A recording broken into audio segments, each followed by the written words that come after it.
Now, last week, 8 terrorists crossed the southern border. That's what was reported. And that's true. But they crossed 3 years ago seeking asylum. And they went through the screening process and were allowed into the United States. When they first started reporting that story, they didn't tell you that. And it's also believed that they were groomed in the United States, not the country they were fleeing from, but they were groomed and recruited in the United States.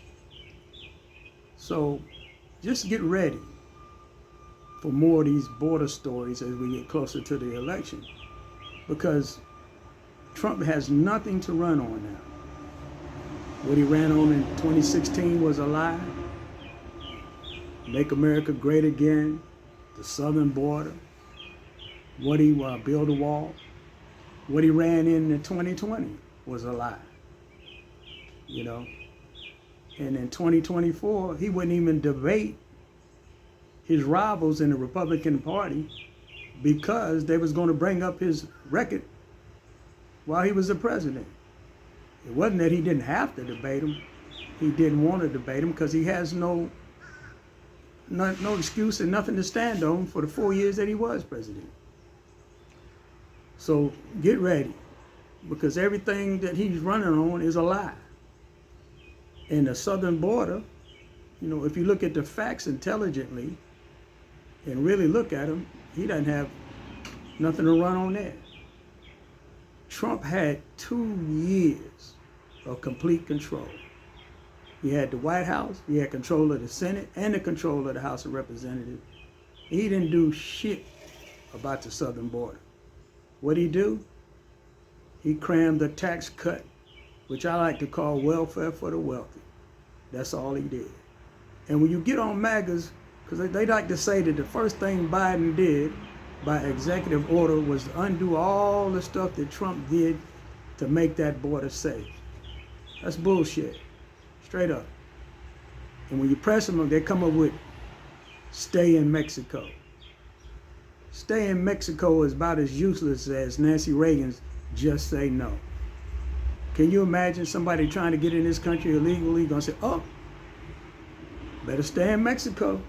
Man, come on, get real.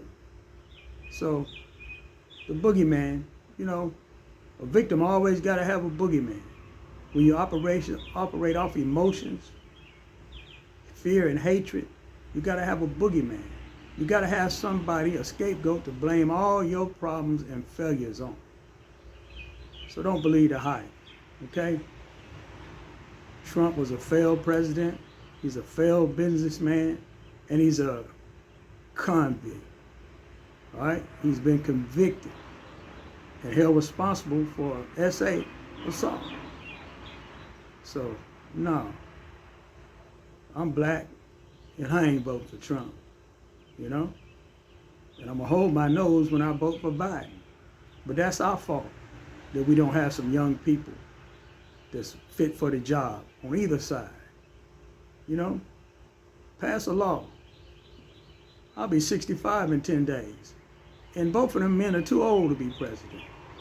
You know, cap it. Cap it at 65. And you can't, you know, but you know, if you're one and done and you're 71 years old, you shouldn't even be allowed to run again. So that's why I meant by 2 terms. Don't even let them run again.